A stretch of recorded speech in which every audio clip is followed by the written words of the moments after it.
వరద సహాయక చర్యల్లో ఏపీ ప్రభుత్వం పూర్తిగా విఫలమైందని మాజీ మంత్రి గుడివాడ అమర్నాథ్ మండిపడ్డారు. సోమవారం ఆయన మీడియా సమావేశంలో మాట్లాడుతూ చంద్రబాబుది పబ్లిసిటీ స్టంట్, ఇది కూటమి ప్రభుత్వం సృష్టించిన విపత్తు అంటూ మండిపడ్డారు.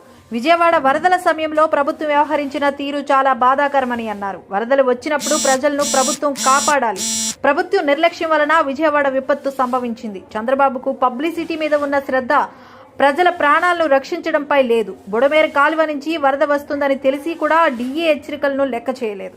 24 గంటల ముందు వరద వస్తుందని తెలిసి కూడా తాము స్పందించలేదని మరికొంతమంది అధికారులు చెప్పారు. స్వాతంత్రం వచ్చాక వరదలపై ఇంత నిర్లక్ష్యంగా వ్యవహరించడం ప్రభుత్వం మరొకటి లేదు. చంద్రబాబు అమరావతిలో ఉన్నారు కాబట్టి వరదలు రావనుకున్నారా అంటూ గుడివాడ అమర్నాథ్ దుయ్యబట్టారు.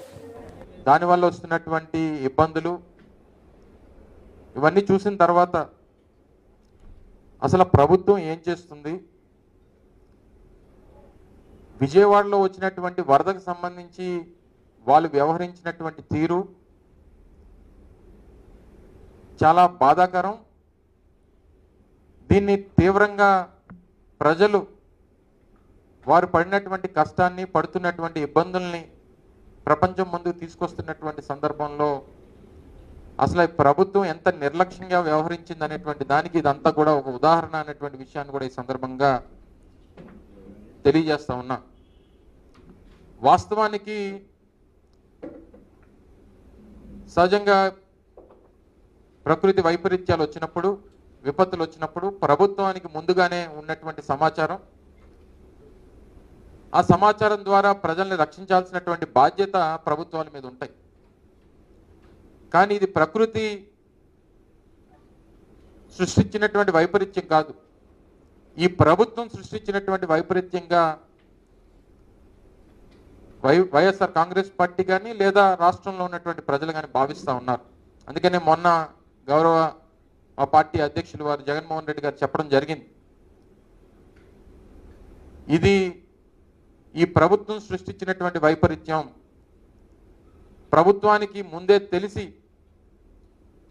స్పందించాల్సినటువంటి తీరులో స్పందించకుండా ప్రజల్ని గాలి వదిలేసి ఈరోజు 45 మంది ప్రాణాలను బలిగొలినటువంటి ఈ కార్యక్రమాన్ని తీవ్రంగా ఈ ప్రభుత్వాన్ని ఖండించాల్సినటువంటి బాధ్యత ప్రతి ఒక్కరి మీద కూడా ఉంది. వారు చెప్పినటువంటి కొన్ని విషయాలు, ఎందుకంటే గడిచినటువంటి 10 రోజులుగా రాష్ట్ర ముఖ్యమంత్రి గారు రాత్రనక పగలనక మధ్యాహ్నం అనక సంబంధం లేకుండా అనేక పత్రికా సమావేశాలు పెడతా ఉన్నారు. ఏ ఒక్క సందర్భంలో కూడా వారు మాకు ముందే తెలిసినా మేము దీన్ని సరైనటువంటి రీతిలో ఎందుకు మీరు స్పందించలేదంటే దానికి సమాధానం చెప్పేటువంటి పరిస్థితుల్లో రాష్ట్ర ముఖ్యమంత్రి గారు లేరు. ఎందుకంటే ఇటువంటి సంఘటనలు వచ్చినప్పుడు ఆయన పబ్లిసిటీకి దీన్ని వాడుకోవాలనేటువంటి ప్రయత్నమే ఆయనలో ఎక్కువగా కనబడుతుంది తప్ప, ప్రజలకు ఏదన్నా కష్టం వస్తే ఆ కష్టం నుంచి వారిని ఎలాగా గట్టెక్కించాలనేటువంటి కనీస ఆలోచన చేసేటువంటి స్థితిలో ఈరోజు రాష్ట్ర ముఖ్యమంత్రి గారు లేరు. రోజులు గడుస్తూ ఉన్నటువంటి సందర్భంలో రోజుకు ఒక కొత్త విషయం బయటపడతా ఉంది. జరిగినటువంటి ఈ వైపరీత్యం, దీనికి గల కారణాలు, దీంట్లో ప్రభుత్వం ఏ రకంగా స్పందించింది, ఎంత నిర్లక్ష్యంగా వ్యవహరించింది, ప్రజల మీద ప్రజల తాలూకా బాగోగుల గురించి కనీసం ఆలోచన చేయకుండా ఎలాగా చేసింది అనేటువంటిది రోజుకు కొత్త విషయాలు బయటపడతా ఉన్నాయి. సహజంగా మేజర్ లాస్ ఈ ఇన్సిడెంట్లో బుడమేరు సంబంధించినటువంటి ఛానళ్ళు వచ్చి కృష్ణానదిలో కలిసేటువంటి సందర్భంలో దాని కెపాసిటీ 15,000 క్యూసెక్లు, 15,000 నుంచి 20,000 క్యూసెక్లు. దీని నుంచి వరద వస్తుంది, ఇన్ఫ్లో పైనుంచి వస్తూ ఉంది. దీనివల్ల ముంపు గురయ్యేటువంటి ప్రాంతాలన్నీ కూడా ఇబ్బంది పడేటువంటి పరిస్థితి ఉంటుందని చెప్పి దానికి సంబంధించినటువంటి డిఈ, ఆయన పేరు మాధవ్ నాయక్, ఆయన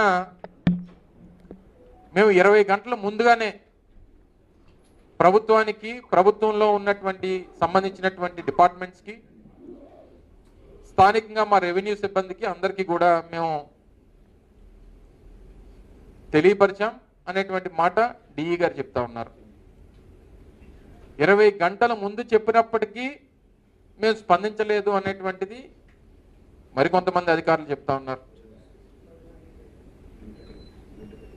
ఇంత నిర్లక్ష్యంగా ఒక ప్రభుత్వం వ్యవహరించడం బహుశా నాకు తెలిసి స్వతంత్రం వచ్చిన తర్వాత చరిత్రలో ఎప్పుడు లేదు. ఎందుకు ఈ స్థాయికి అంటే ఎంత నిర్లక్ష్యంగా ఎందుకు వ్యవహరించారు? ఎందుకు అంటే విజయవాడ ప్రాంతం కానీ లేదా అమరావతి ప్రాంతం కానీ చంద్రబాబు నాయుడు గారు అక్కడ ఉంటున్నారు కాబట్టి ఆ ప్రాంతం ములగదని చెప్పని అనుకున్నారా? లేదా గతంలో ఎప్పుడు ములగలేదనేటువంటి ఎప్పుడు ఆ ప్రాంతానికి నీరు రాలేదని చెప్పి ఎప్పుడన్నా ఊహించారా? ఇంత నిర్లక్ష్యంగా ఎలా వ్యవహరించారు అనేటువంటి దానికి ప్రజలకి డెఫినెట్గా సమాధానం చెప్పాల్సినటువంటి బాధ్యత ఈ ప్రభుత్వం మీద ఉంది. ముఖ్యంగా మీకు ఒక అంటే ఈ ప్రభుత్వంలో ఉన్నటువంటి ప్రముఖ అధికారులు, రెవెన్యూకి సంబంధించినటువంటి ప్రిన్సిపల్ సెక్రటరీ కానీ లేదా దానికి సంబంధించినటువంటి ఇరిగేషన్ డిపార్ట్మెంట్కి సంబంధించినటువంటి డిఈ గారు కానీ లేదా సంబంధించినటువంటి ఆ జిల్లా కలెక్టర్ గారు కానీ చెప్పినటువంటి విషయాల్ని ఒకసారి మీకు వారు మాట్లాడినటువంటి మాటల్ని ప్లే చేసి వినిపిస్తాను. ఒకసారి మీరు అందరూ కూడా మీ ద్వారా ప్రజలు వారు ఏ మాటలు చెప్పారో వీరు ఏ రకంగా స్పందించారో అనేటువంటి దానికి ఈ ప్రభుత్వం ఏ రకంగా స్పందించినటువంటి దానికి ఒక ఉదాహరణ తెలుస్తుంది అనేటువంటి ఉద్దేశంతో మీ ముందుకి వారు మాట్లాడినటువంటి మాటలన్నింటినీ కూడా ఒకసారి మీ ముందు ప్లే చేస్తాను. రోజు ముందు దీంట్లో వస్తుందనేది మాకు తెలిసింది. అంటే అప్రమత్తం ఉన్నారు టు సమ్ ఎక్స్టెంట్. వాళ్ళకి మనము కొంతవరకు ఒక మన అడ్మినిస్ట్రేషన్ కి మాత్రం ఇది అప్రమత్తం చేయడం జరిగింది. కానీ ఇప్పుడు ఇష్యూ ఏమిటంటే మనం ఎంత 2 lakh కంటే ఎక్కువ ఫ్యామిలీస్ కోసం మాట్లాడుతున్నాం.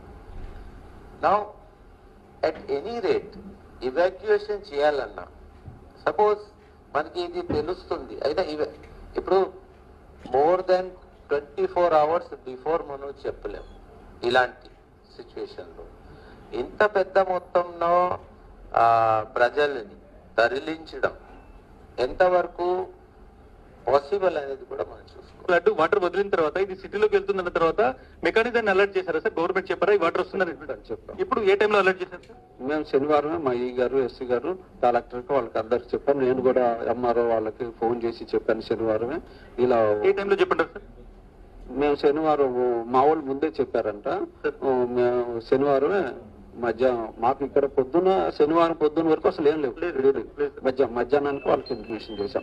మేము సాయంత్రం ఆపరేట్ చేస్తాం అండ్ అలర్ట్ చేయండి అని. శనివారం మధ్యాహ్నానికి మీరు ఒక అలర్ట్ అనేటువంటిది ఇక్కడ నుంచి మేము ఆపరేట్ చేస్తాం చెప్తాం. నేను కూడా డైరెక్ట్ గా ఎంఆర్ఓకి అందరు ఫోన్ చేసి చెప్పాను.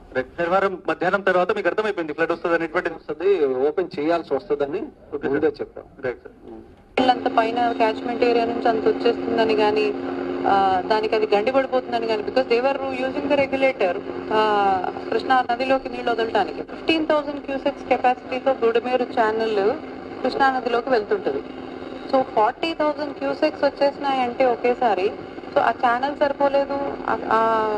సో ఆ గండి కొట్టేసి సో 2 వైపుల నుంచి మాకు నీళ్ళు వచ్చేసరికి it was very difficult to handle and it was unforeseen అండి. It was not because that we could not alert or anything. మాకే అలర్ట్ లేదు. ఇది ఇంత నిర్లక్ష్యంగా ప్రభుత్వం వ్యవహరించింది అనేటువంటి దానికి వీరందరూ కూడా ప్రభుత్వ అధికారులే కదా. వివిధ హోదాల్లో ఉన్నతమైనటువంటి స్థానాల్లో ఉన్నటువంటి ప్రభుత్వ అధికారులు. రెవెన్యూ డిపార్ట్మెంట్కి సంబంధించినటువంటి ప్రిన్సిపల్ సెక్రటరీ వారు చెప్పేటువంటి మాట ఏంటంటే మాకు ముందుగానే తెలుసు, కానీ 2 లక్షల కుటుంబాలని మేము తరలించడం ఇది సాధ్యమా కాదా అనేటువంటి దాంట్లో అసలు ఇది పాసిబుల్లా కాదా అనేటువంటి ఉద్దేశంతో వదిలేసామని చెప్పి చెప్తున్నటువంటి మాట. ఒకవేళ చెప్తే ఎక్కడ ప్రజలు ప్యానిక్ అయిపోతారని చెప్పి మేము చెప్పలేదని చెప్పి మాట్లాడుతూ ఉన్నారు. ఇది ఎక్కడో పోనీ కొండల మధ్య లేకపోతే సహాయం అందించేటువంటి దానికి అవకాశం లేనటువంటి ప్రాంతాల్లో, లేదా సెల్ ఫోన్లు సిగ్నల్ లేనటువంటి ప్రాంతాల్లో, లేదా మనం వెళ్ళి వాళ్ళని కాపాడి తీసుకొచ్చేటువంటి దానికి అవకాశం లేనటువంటి ప్రాంతాలు అయితే సరే వారు చెప్పిన దానికి అది సరే సాధ్యపడదేమో, అవకాశం లేదేమో అని చెప్పుకోవడానికి. విజయవాడ నడిబొట్టున జరిగిందండి. విజయవాడ పరిసర ప్రాంతాల్లో నాకు తెలిసి కొన్ని వందల ఫంక్షన్ హాల్స్, కొన్ని వందల కమ్యూనిటీ హాల్స్